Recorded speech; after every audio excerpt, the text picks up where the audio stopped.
Back again for the 2025 model year is the Kia Telluride, and this one is in the beautiful Midnight Lake Blue. And in this video, you're gonna learn everything you need to know about the Telluride. And before we get started, I do wanna give Durham Kia a huge shout out and thanks for giving me access to this ride to shoot the video for you today. You can find their contact details down in the description of this video. This is the highest available trim level choice in Canada, and you're looking at a sticker price of $62,000. So for the extra $7,000, you get a heck of a lot more tech than what you'll find in the lower trim levels of the ride. But there is a pretty sweet price point for everybody, depending on what your budget is. Looking at the drivetrain inside of the Telluride, in the US, it's gonna be front wheel drive standard with the option of upgrading to an all-wheel drive system. Up in Canada, all-wheel drive is our only option, which I don't necessarily think is a bad thing. All-wheel drive, way better handling in the winter time compared to front wheel. But either way, good set of winter tires and you're laughing. You're going to find either 18 or 20-inch wheels inside of the ride with differing styles. When you go for those off-road specific models, there is one that's going to be an 18-inch wheel, but it's got all-terrain tires on it. So if your plan is to go off-road, it's got an increased road height, so that could be one that you're looking for. So if you're gonna do regular off-pavement driving to the cottage, things like that. But for the most part, the majority of the lineup should have you covered there. I think the front-end style of the Telluride is nice.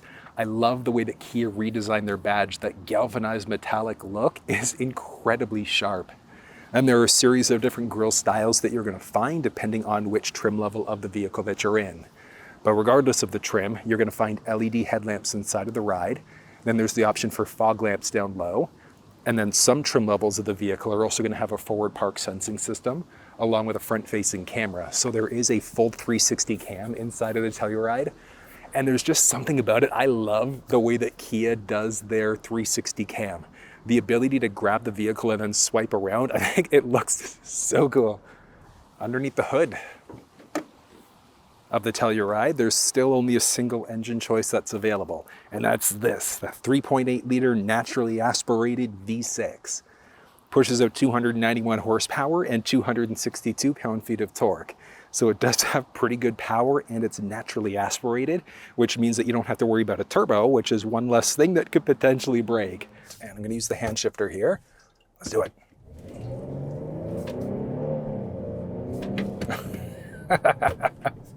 Well, 50 road, but that's nice and responsive. But you do get really good performance inside of this vehicle. I like the way that Kia's done it under the hood here. You've got a nice looking engine cover sitting right in the very middle. And then if you're doing some work yourself, you can easily top up your fluid, so check change oil.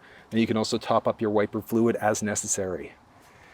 Looking at the warranty inside of the Kia world, it's unchanged year over year. So in Canada, basic and powertrain are 5-year, 100,000 kilometers. For the States, your basic warranty is 5 years with the powertrain getting bumped up to a 10-year, 100,000 mile. In Canada, you can, well, and even in the States, you can increase your warranty at time of purchase if you want a little bit of extra peace of mind, but just do yourself a favor. Regularly scheduled oil changes, regular maintenance to get the best possible life out of your ride. I have seen Kias get over 250,000 kilometers, but it's based off of taking care of it. Could you run into problems every now and again? Sure.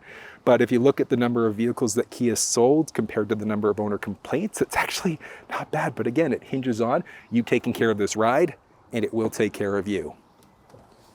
The side view mirrors inside of the Telluride are going to be power folding with turn signals built in, along with a side-mounted camera. They also have the blind spot monitoring system inside of them. There is intelligent access here, so you can tap this in order to be able to lock the door and then slide your hand in order to unlock. But before we get inside there, this is the highest available trim. So you've got this nice wood grain that follows through, driver's seat memory with some side view mirror controls and window controls. There are 2 different speaker choices available across the lineup. So it's either going to be a 6-speaker system in the lower trims or this 10-speaker Harman Kardon in the higher trims of the ride. You've got some door storage there. Basic pedals, they only look like that because they still have some stickers on there. multi-way adjustable seats there too, and the seating options that you've got here Well, the buttons, I should say, are going to depend on the trim. This one is a power adjustable cushion. So neat, so neat. Then, looking at spacing. Neat. All right, so spacing inside of this ride. So with the, let's go as far down. There we go. So the driver's seat as far down as it's going to go. I've got so much head space. What's that, like 5? Yeah, like almost 5+ inches of head space. I'm 6 feet tall. So if you're like 6'4", 6'5", you'll probably comfortably be able to sit inside of this ride. It's wild. And there are a few different types of seating material that are available. Cloth seats in the lower trims, a leatherette in some of the higher trims, and then Nappa leather seats when you get into the highest trim levels. And they're really, really comfortable. I love the cushion on the headrest. It's nice. All right, and start up here.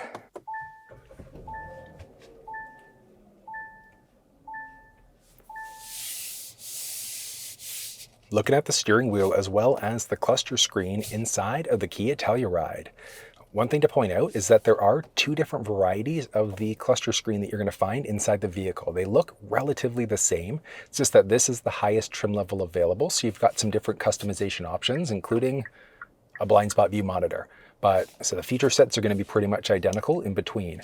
So let's dive in and I'll show you what you need to know. The first thing is that the steering wheel inside the ride might be heated.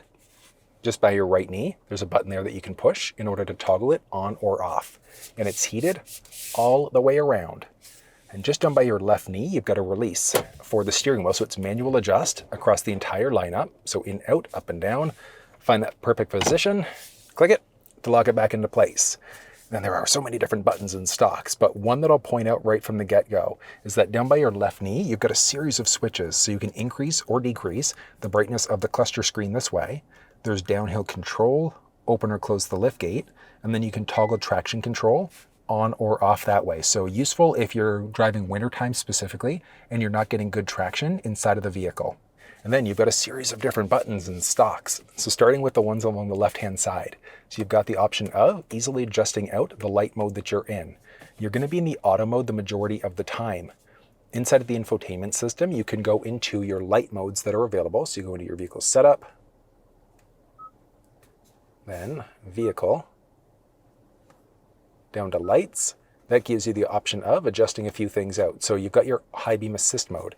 So where that comes into play, during nighttime, you push away and you've got your auto headlamp mode. So if the vehicle recognizes your high beams are needed, turns them on automatically. If somebody's oncoming, turns them off before turning them right back on again.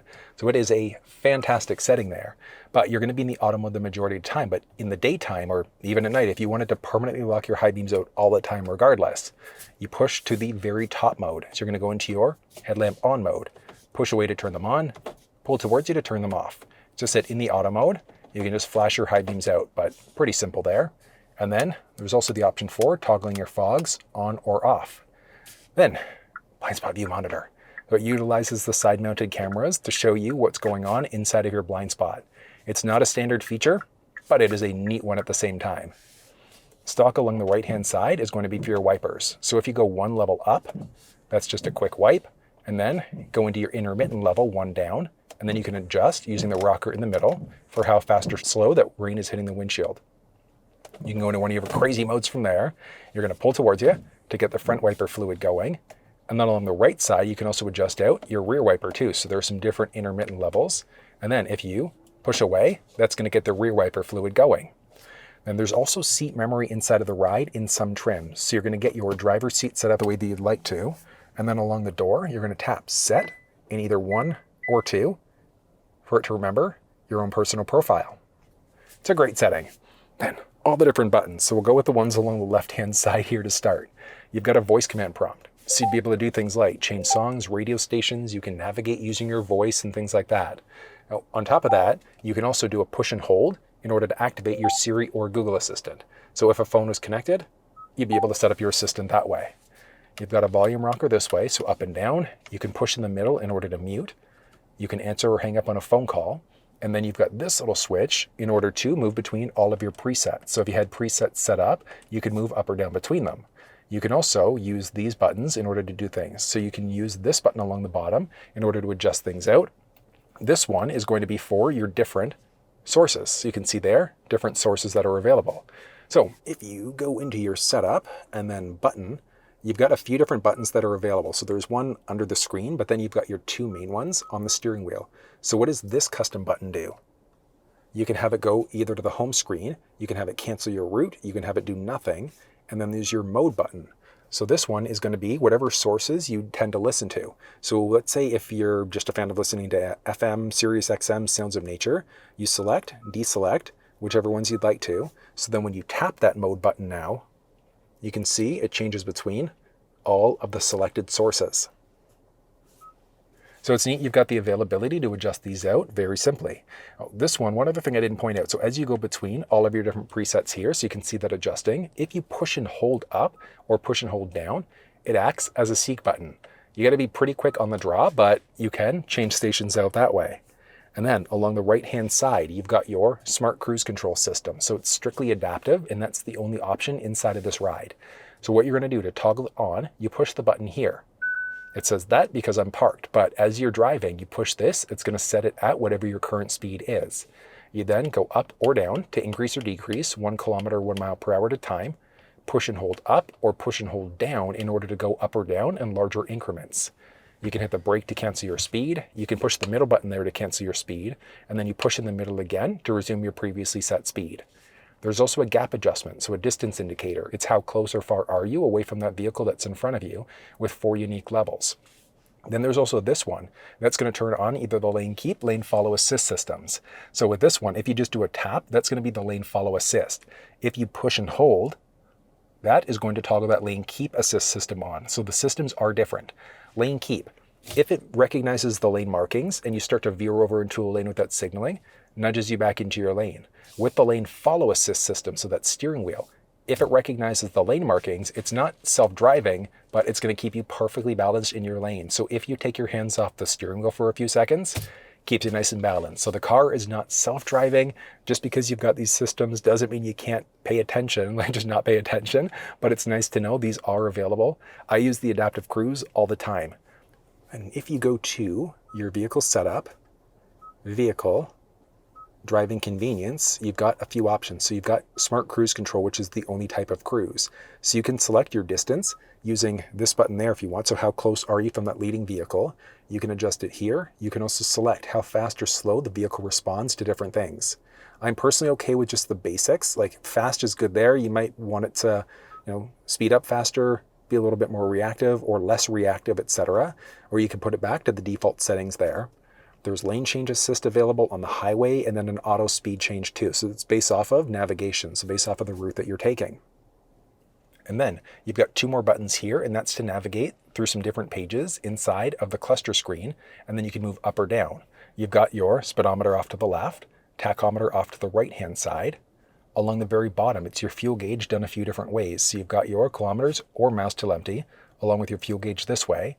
If the auto hold setting was enabled, you can disable that just underneath the shifter. With the auto hold setting enabled, if you're in drive, you're in a complete stop, take your foot off the brake, the vehicle is not going to move. There's the auto start stop system, whether or not that one's enabled, disabled, etc. Along the bottom, you've got your current outside temperature, and then you've got your fuel done a few different ways. So you can see what your total fuel economy is. I'll show you that in a second, but you've got this little dot right in the very middle, and that lets you know what your fuel economy has been so far. So I'm just doing an explainer video, which is why it's brutal, but it does give pretty good economy overall. You can see what drive mode that you're currently in. So whether you're in the comfort mode, eco, sport, or smart, and then terrain modes, snow, mud, or sand. So they're going to play with traction control, stability control, things like that. But I mean, it's nice. Smart mode is going to figure out which mode that you're in automatically. Sport gives you the best possible performance. So rather than shifting at maybe 2,000 RPM, it might shift at 4,000 RPM. It gives you the best possible performance. Eco is the best possible economy, and comfort is more of like your day-to-day driving. But you can see here, it's customizing the look as I move through the different options. But inside of the infotainment system, if you go into your vehicle setup, screen layout, that's going to give you the option of selecting different themes. So if we have it linked to the drive mode, as you move between different modes, it's going to change it up. But if you love the economy of the eco mode, but you love the look of the sport mode, you can lock it out to any of the available themes. So you could go this way or that way. So then as you change between different drive modes, it leaves it locked on that view. So if you love one look over the other, you can adjust it out there or just have it linked to your individual drive mode. So I love that you can customize that look there. And then you've got your, so I mentioned there, drive mode, along with your current odometer along the very bottom, your engine temperature is there, the gear that you're currently in, and then you've got different options for safety settings, and then you've got 4 main pages that are all controlled using the button here. So as you move between different options, you've got your basic settings. If you push and hold OK, that's going to drive you into some additional driver assistance settings inside of the infotainment system. Then you can push in order to move between all of your different drive info.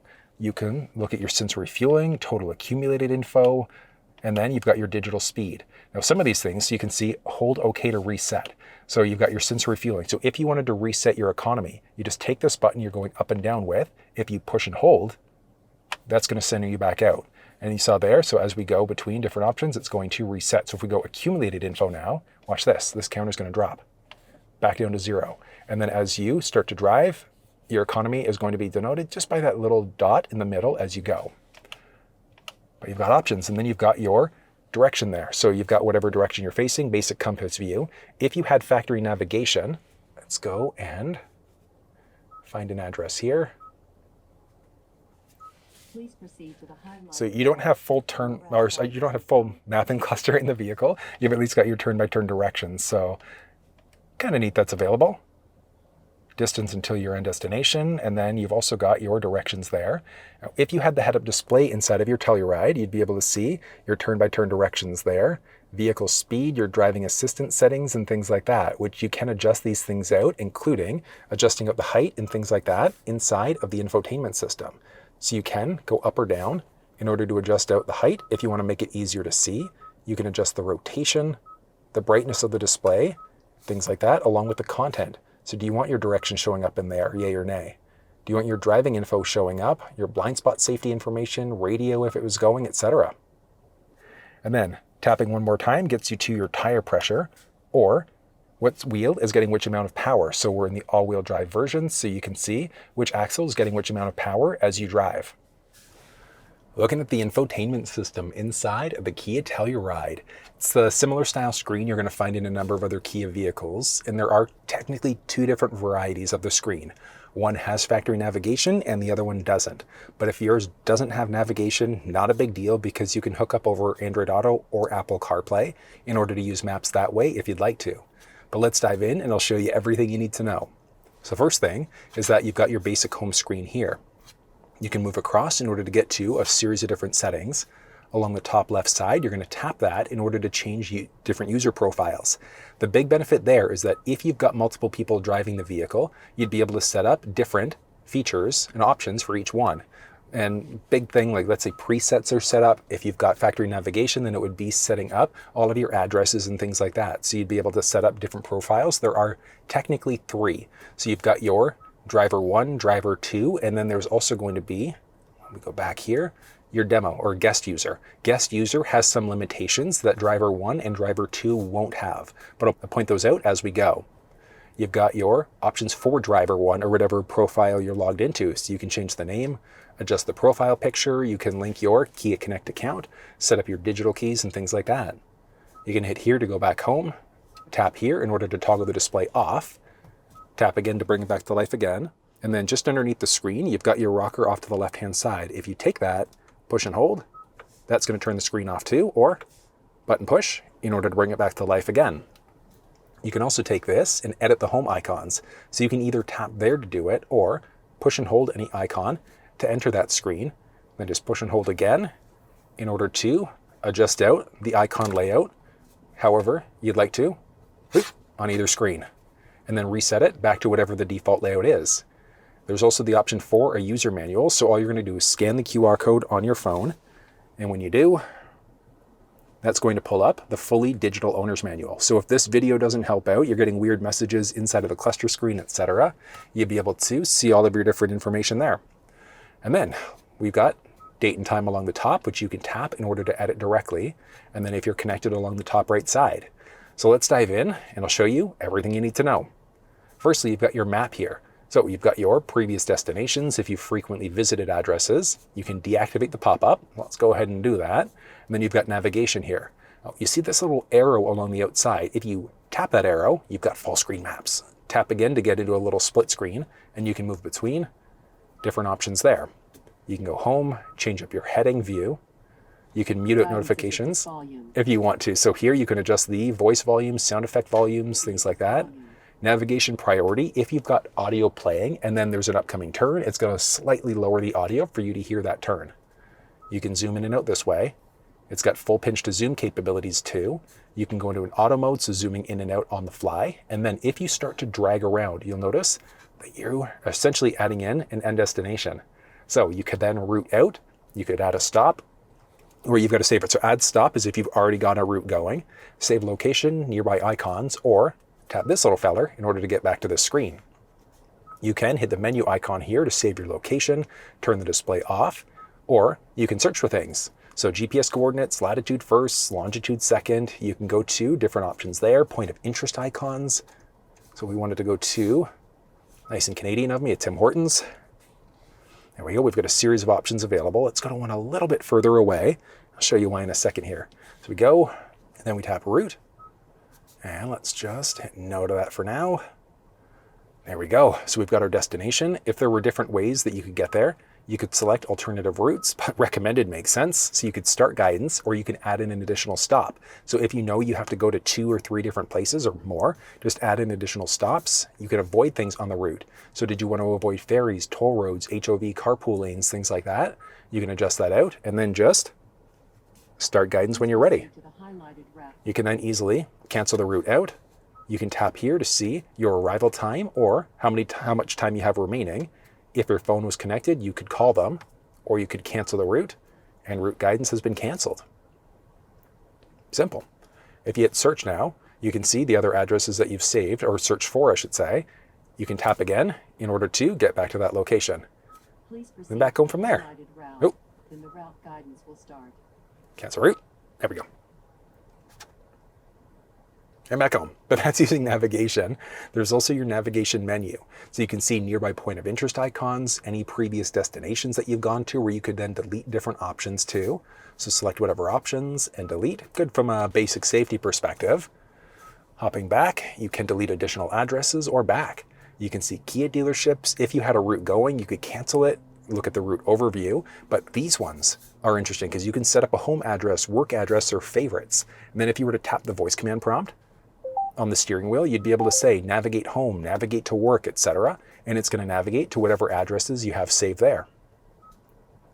And that's the basics here. It's pretty easy. You can tap this in order to edit these icons out. So again, the layout, toggle the display off. Navigation simple, which means next up is going to be adding in a phone. Turn Bluetooth on from your device in order to search. On your device, select the name that matches vehicle name on the screen. Starting off here, we've got Telluride there. PIN numbers match up, so let's go ahead and pair. Perfect. Allow contacts and favorites to sync up. This is not my car, so I'm definitely saying no to that one. And you can stop here. So you're connected over Bluetooth, so you'll be able to make phone calls, and then you could also stream audio this way. Now, this is gonna... Contacts down. So that's an unsuccessful because I selected no when I first connected the phone. But you've also got the option for CarPlay inside of the ride. So CarPlay and Android Auto, it is going to be USB based. So you have to make sure you're using a USB Type A because there's a Type A and a Type C port in the ride. It has to be Type A and it has to be a data transfer cable. You're just plugging yourself in down low and up high. Boom. There we go. It's going to take a second here. Do you want to use CarPlay with the Telluride while the phone is locked? Yes, you want to do that. Otherwise, if you're locked, CarPlay wouldn't work. So I'm going to tap OK here. And it's going to take a second for us to load in. Oh, or just tap to log in there, and you've got your basic CarPlay screen.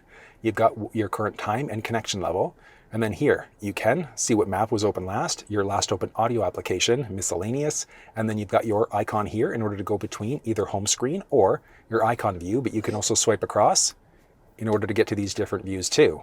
Now, the home screen here is kind of customizable. You'll always have whatever map was open last. then your search box and your audio box will always be there. If you have a calendar notification coming up today that hasn't passed, it would show up. If you don't have any calendar notifications coming up, the search box and audio would be stretched along the top there instead. It's nice. Swiping across, you've got so many options. You've got Apple Maps, Google Maps, and Waze. Unfortunately, across the board, you don't have the option for pinch to zoom capabilities. So you can easily zoom in and out this way. I'm a big fan of using Waze because if there are hazards like police pulling people over, traffic, things like that, people are pretty good at marking that stuff off.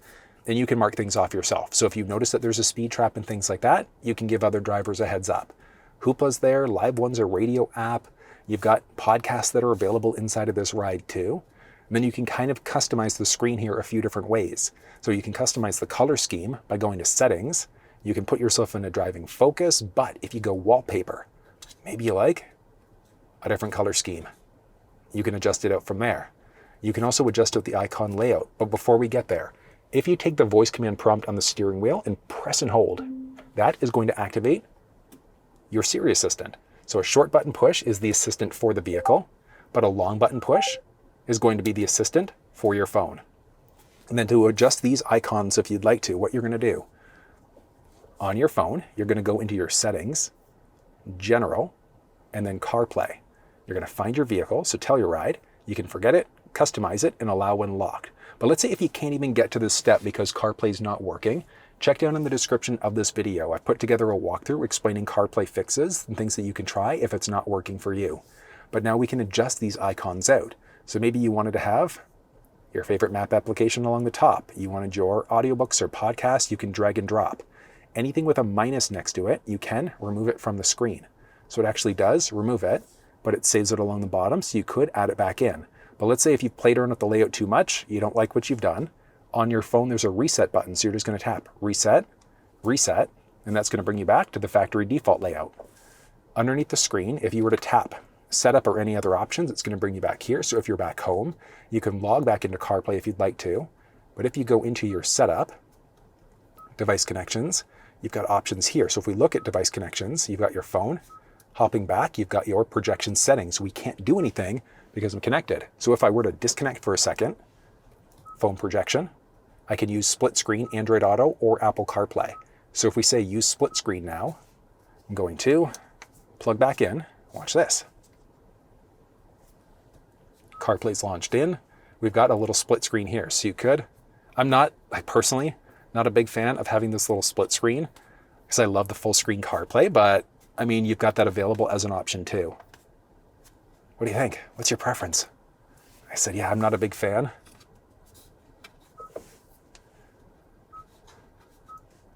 Of doing split screen, but you could enable or disable that, or completely disable CarPlay. So if you plug in, CarPlay would just never work, but that's how you set up an iPhone inside of the Telluride. Setting up Android devices in the Telluride is a straightforward process.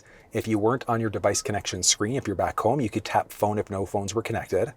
You could also hit setup, device connections to bring you up here, and you're just going to tap add new. Turn Bluetooth on from your device in order to search. On your device, select the name that matches vehicle name on the screen. Telluride there. Pins match up, so let's go ahead and pair. And you can stop here, so you can now make phone calls and then stream audio this way. But you also do have the option for Android Auto. Oh, it is USB based. You want to make sure you're using a USB data transfer cable, and it has to be the larger type A. Plug yourself in under the screen and in there. Just a minute here. We should. There we go. Android Auto would like to. You just have to hit next there. Okay. Oh, and oh, look at that. And we are now fully connected to Android Auto. So if you want, well, along the top here, you can see your current time, connection, battery levels. You've got your maps and a few other things here too. Now, on my phone, it's asking, do I want to allow access to contacts and messages? This is not my car, so I'm going to say no to that one. That's really if you're hooked up over Bluetooth. And from here, I've got so many different options. So you've got your maps with this little split screen. If you were to tap this, that's going to get you into a full screen Google Maps. You can tap again in order to get to a split screen. You've got other options here. If you push and hold the voice command prompt on the steering wheel, that's going to activate the assistant for your phone.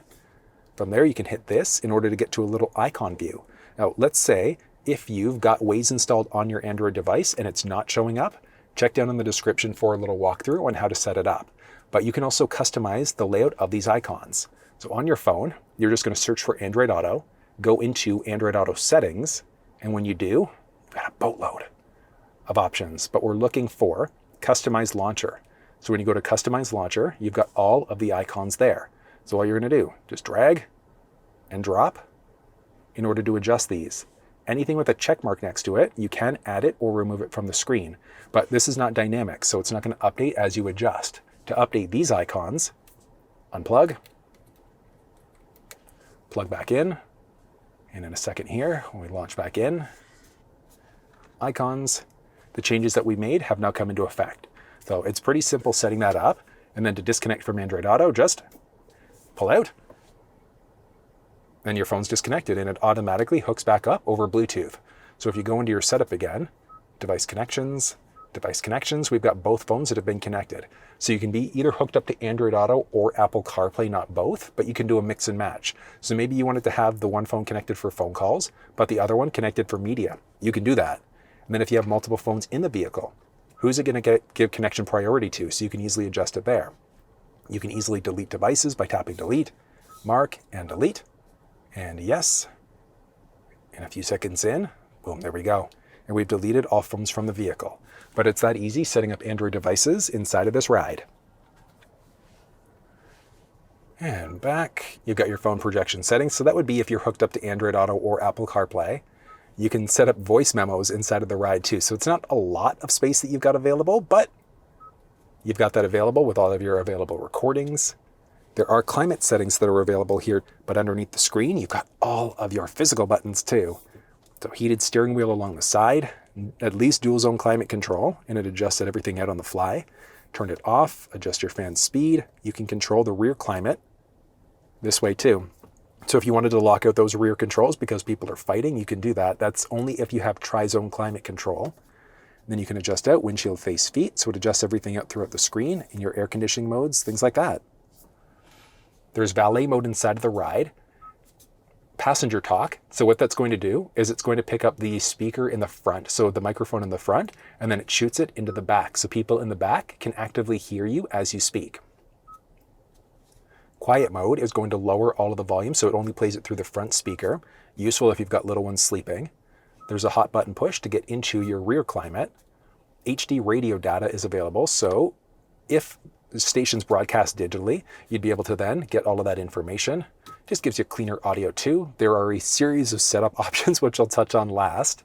There's radio and media here too. So you could go to your radio or media this way if you'd like to, but just underneath the screen, you've got hot button pushes for everything. So you can get to your radio or media that way.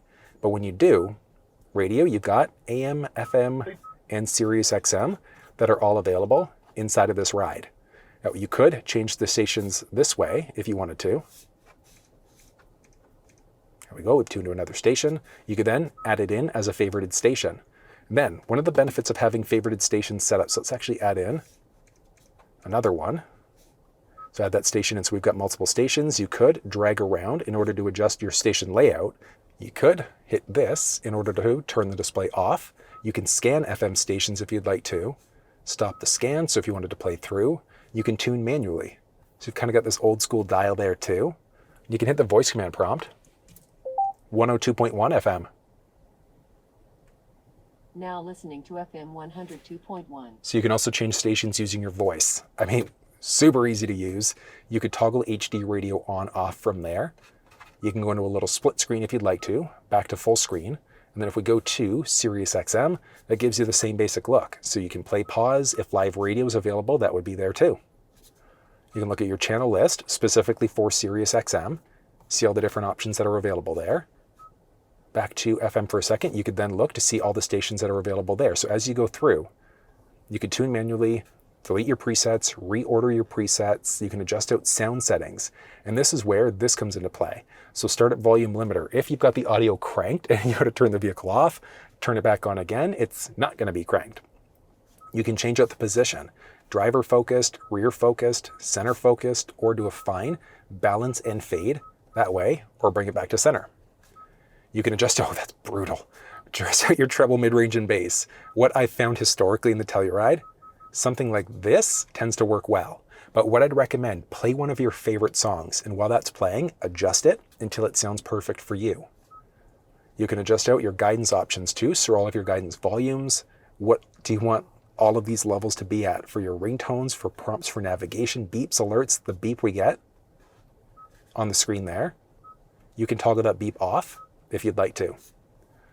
Let's see, for all of your priorities here, what's going to happen is that if you've got an upcoming turn going, it's going to lower your audio volume so you can hear what's going on there. And then a welcome sound when you start the vehicle up.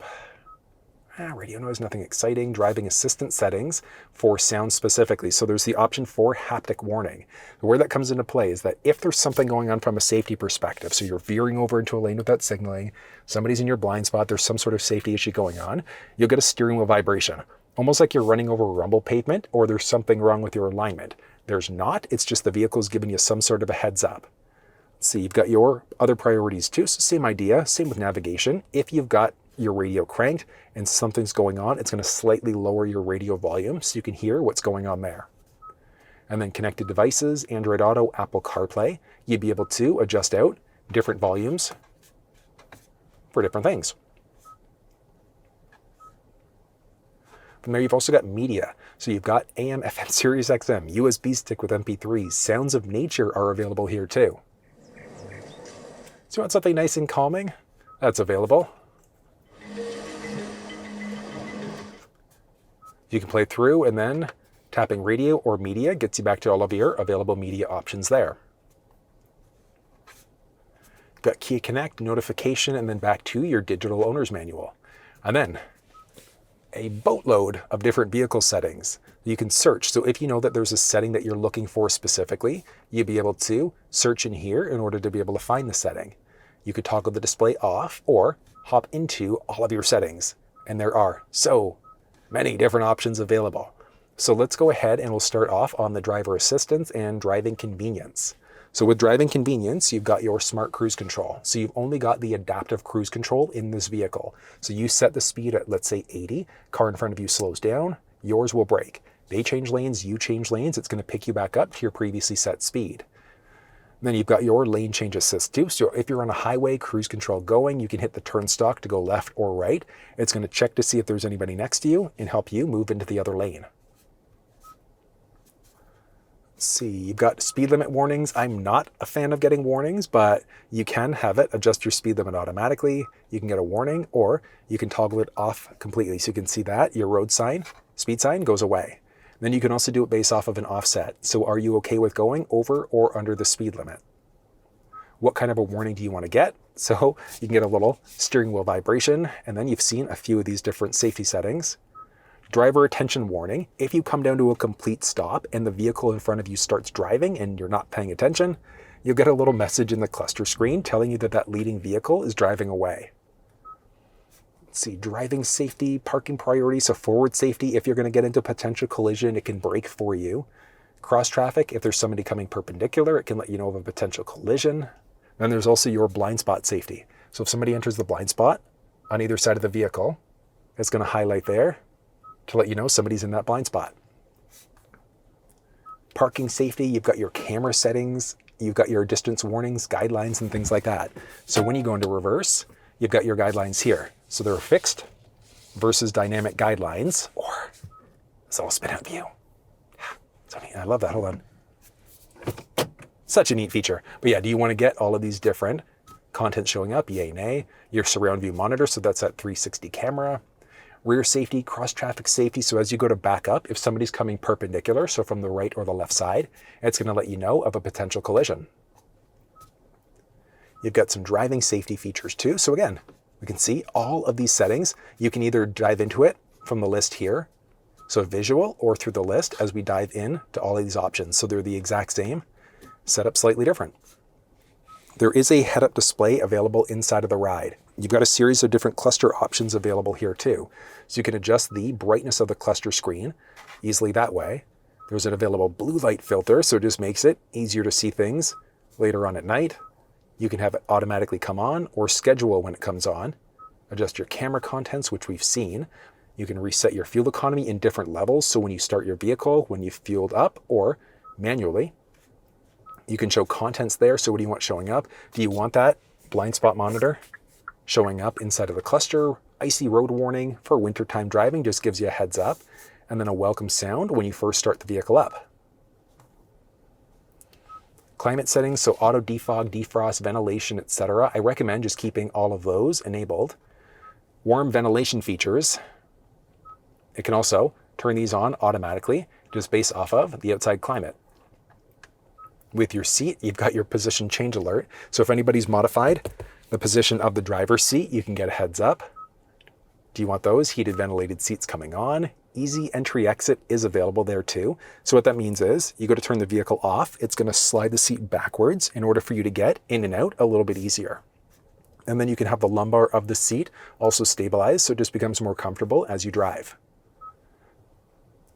There's ambient light available inside the vehicle, so you can adjust the brightness, the color too. So you've got a series of different color choices available. There's not much ambient light in the ride, but it does look pretty nice. And then you can also customize the color. So if you wanted a different color scheme, you can easily adjust it out through the infotainment here. Then you can also link it to your drive mode. So as you move between different drive modes, it's going to change it up. When you go into the sport mode, it goes red. It looks so good. So good at nighttime. Your turn signal, do you want to have 1, 3, 5, or 7 flashes? Your headlight delay is available. So when you go to lock the vehicle, I guess it's the same thing here. So do you want your lights to come on when you approach the vehicle? Headlight delay, you go to lock, do the lamps stay on? High beam assist, I always recommend keeping that one turned on.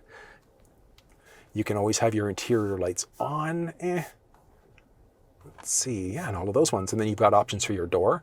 Your liftgate height, you can select different levels there if you'd like. So how high or low does it open up?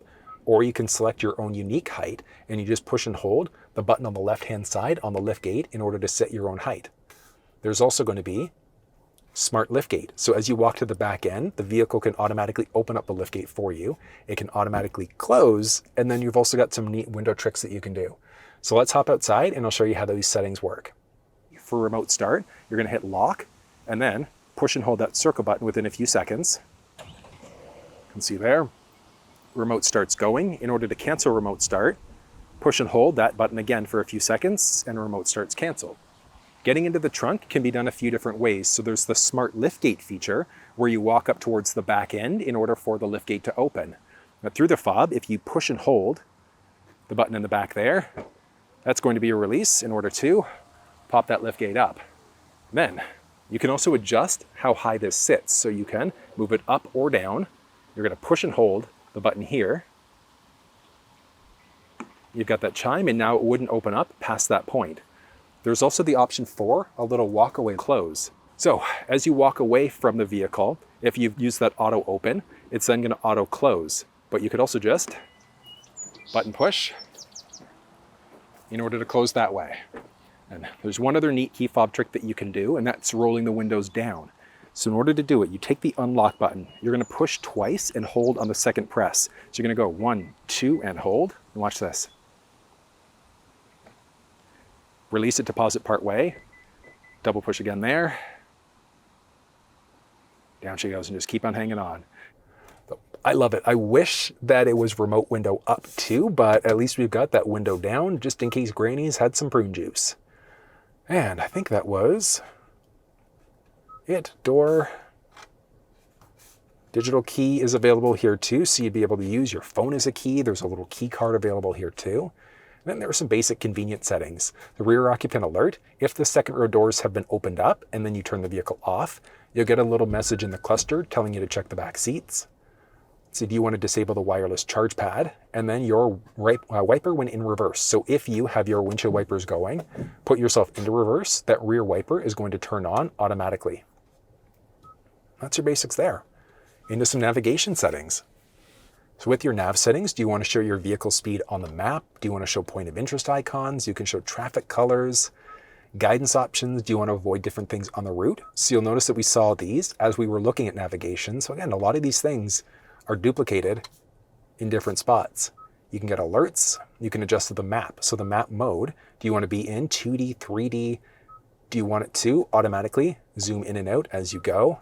So auto scale. As you get closer to your end destination, you can adjust the font size. So if you need it to be slightly bigger, not by much, but just a little bit. You can change out the daytime map color. So if you want it to be slightly different, you could do that. You've got your little Star Trek-y symbol. What color do you want that to be? And then some nav features. Do you want to auto recenter? Previous destinations is kind of neat because you can deselect this one and any address that you've gone to just wouldn't save. Let's see, and then GPS info. So if you ever get lost, you need to call a tow, things like that. You've got your actual GPS location that you can give somebody. You've got a series of sound settings, which we've already seen. So startup limiters, connected devices. You've got your device connections, adjusting out all of your user profiles. There's voice recognition. So you've got your voice command prompt on the steering wheel, but you can also reduce the number of prompts. So let's say if you were to change the radio station, listen to this. 94.9 FM. Now listening to FM 94.9. So it tells you that it's changing the station, but if we select this, 97.7 FM. It just does it. So with the reduced prompts, it's not going to talk to you as much. So I'm a big fan of enabling that one. You can adjust some things with the screen. So you've got your classic theme. So again, for the cluster, you can adjust these out. Your screensaver. So when you've got the display off, do you want nothing showing up? Do you want a digital clock or an analog clock with a few different watch faces? So if we then turn the display off, look at that, or go digital in that way instead. And then split screen. So with split screen, which options do you want selected and in which order? So you can easily drag them around or deselect certain ones. So where this comes into play, if we're on our map or any other screens that support split, it's all of the available options there. With your display, you can adjust the brightness automatically. You've got your blue light filter and then the display contents for that rear camera. You've got a few unique buttons that are available inside of the ride. So you've got your custom navigation button underneath the screen. So this one here, what does it do? So you push that button. Do you want nothing to happen? Do you want it to turn the display off, go into your driver assistant settings, go to the home screen, etc.? And then your volume tuning knob. So by default, volume tuning, but you can swap the position. So then this one would be the volume, this one would be tuning. So you can easily adjust that out there. Kia Connect is available, and then there are a series of general settings inside of the ride too. So you've got your basic software information, you can update. There's some system information too, so you can see storage available, date and time. So you can dive into this or just tap the date and time to get to this same screen. You can deselect here if you wanted to manually adjust your date and time out. Just recommend the auto mode. Do you want to be in that 12 versus 24-hour mode? And then do you want to adjust for daylight savings time? You can adjust out your language, so English, French, Spanish, or Korean. You can change out your keyboard type, and then measurement units. So one of the nice things about being a fully digital cluster is that as you go between everything, it adjusts it all on the fly. So your fuel economy, your total odometer, etc. And then you can also adjust out your climate. Do you want to be in Celsius, Fahrenheit? And then you've got your fuel economy unit. I recommend keep yourself in liters per 100. In Canada and the US, you've got miles per gallon. You've got different media options available. So radio off at startup. So if you've got your radio cranked, turn the vehicle off, turn it back on. There won't be any media playing. Do you want to continue playing media for a few minutes after the vehicle's turned off? And then you've got some reset options. So you can delete the full driver profile or reset all, which is a full infotainment system wipe. The only time I'm going to recommend this is if you're running into problems. So let's say Android Auto is not working, Apple CarPlay is not working, things like that. But the downside of doing a full factory reset is it wipes everything. So it's going to get rid of all of your presets, all of your user profiles, etc. So it's essentially like a brand new infotainment system. So if you're ever running into problems with the screen, that's the last thing you want to try.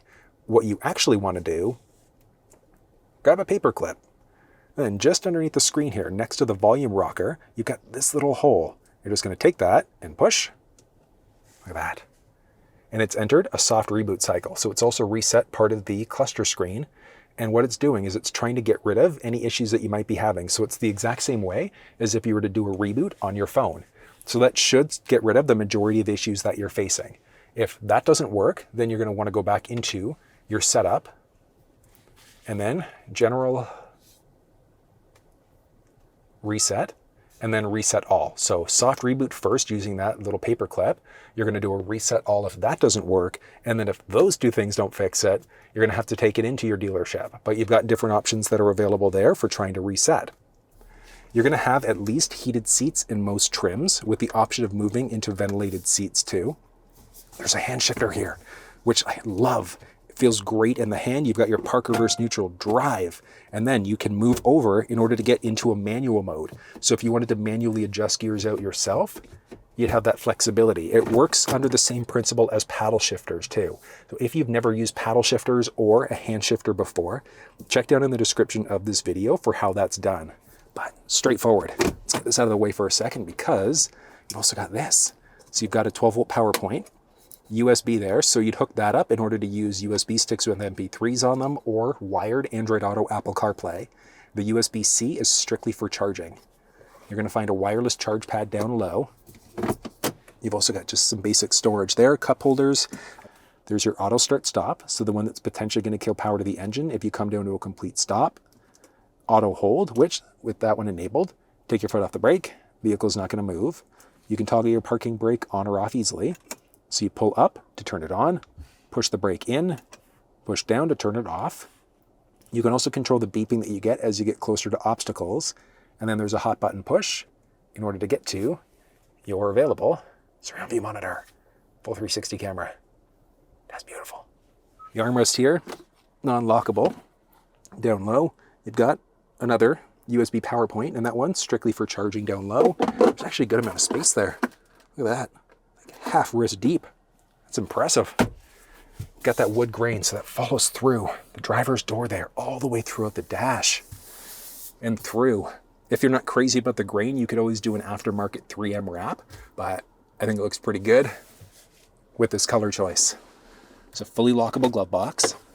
Good amount of space in that box. But overhead from there, auto dimming rear view mirror at least, and then utilizes that top mounted camera to get a fully digital rear view with a HomeLink system, so garage door opener built in.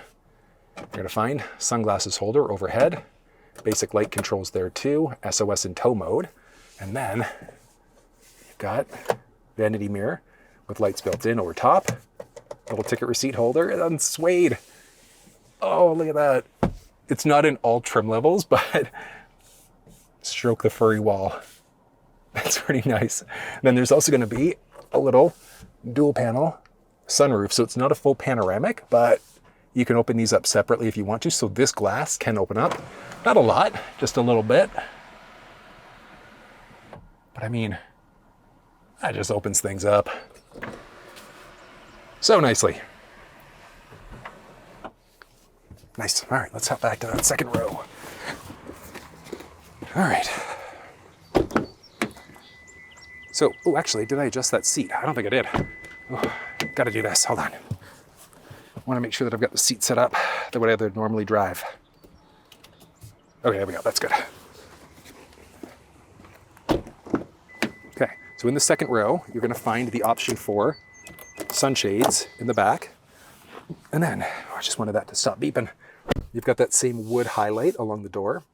You've got the option for heated and ventilated second row seats. So good. Oh, obviously only for the outboard. There are a few different options available. So you've got 7 or 8 seats inside of the ride. I love the dual captain chair setup. It looks nicer, and then it's an easier pass through. If you need that bench configuration, you're going to have to go for one of the lower trim levels of the ride. But with the driver's seat set up for myself being 6 feet tall, in the second row, I've got some foot space, good amount of knee space, and overhead, sitting fully upright, 3.5 inches of head space, which is solid. Now, two cool things, I guess. The first one, there's a little bar in between your legs there. So you can use that to slide the seat forward or backwards. So let's see, seats up a little bit. Let's go about right there. Okay, that would be about right. And then you can take this little guy, so the one that you would use to fold the seat down in order to, recline the seat. Oh, it's comfortable. I love the second row seats in this ride. Incredibly comfortable with armrest built in. No complaints. Ooh, and back up. All right. Other things to point out. From there, you've got a handle, hook, and then some basic HVAC controls. Overhead here, you can control everything. So you can adjust there. Do you want it going to your face, feet? In auto mode, you can control the climate from the back here too. Showed you earlier, you can lock that out from that other row. Got some basic light controls there too. Same thing along this side, so a little handle and a hook. Down low, you're gonna find map pockets behind both the driver and the passenger side, along with USB power points built right into the seat, both sides. One thing I love about Kias, from there you've got some cup holders in the back, some power points down low, so you're gonna find a 12 volt, along with a traditional wall plug that's rated for up to 150 watt. Then, getting into that third row. So you could just pass through into the third if you want, but along the outside here, you've got a few buttons. So you can either take this one or down low and just button push to slide and hop inside.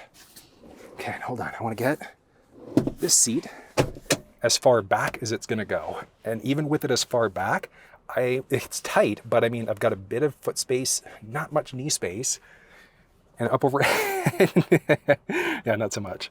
So a third row of the Telluride, I can fit if I were to slouch forward, but outside of that, my head is hitting the very top. So not overly comfortable. Middle seat here, it's tight. I'm gonna have to stretch my feet out in order to sit in the middle seat, but yeah, not so much. But I mean, obviously if you've got kids, it's okay. The middle seat and the third row, well, third row seats in general are the most comfortable. The middle seat and the third row, not so much, but it's got a cushion. Kids will be fine. And then there are anchor points and tether points all over the place if you need them. You're gonna find USB power, a speaker, some cup holders. This side, same thing. Cup holders, speaker, and then you've got these little holes here. That's for a little cargo shield. So that's available aftermarket. And you'll find a speaker back there too. Then getting out of the seat here, if for whatever reason the power button dies, if you've got the bench configuration or even with this one and you can't sneak out because the button's not working, down low, you got this little red strap. You can take that and pull in order to be able to get out. Inside of the Telluride, you're going to find LED tail lamps regardless of the trim level that you're looking at. Technology-wise, you're going to find the reverse park sensing system along with a backup camera and the rear wiper. And some versions of the Telluride also have a camera mounted along the very top. And the reason why is because there's the option for the fully digital rear view mirror. Not standard across the board, but it does look pretty cool at the same time. Towing inside of the Telluride is also possible with your max towing capacity in the vehicle ringing in at 5,500 pounds. And that's going to depend on which trim level of the vehicle that you're in. But that's a pretty solid amount for that 3.8 liter V6. And then getting into the trunk of the ride can be done so many different ways. There's a button to the left-hand side of the steering wheel. You can use the Keyfob to do it. Just underneath the U in Telluride, next to the backup camera, there's a button underneath there you can push. And then you're also going to find a smart liftgate, which is full hands-free access. So as long as the feature is enabled and you've got the Keyfob on you, you're just going to walk up towards the back end of the ride, and there's this sweet spot that you've got to hit.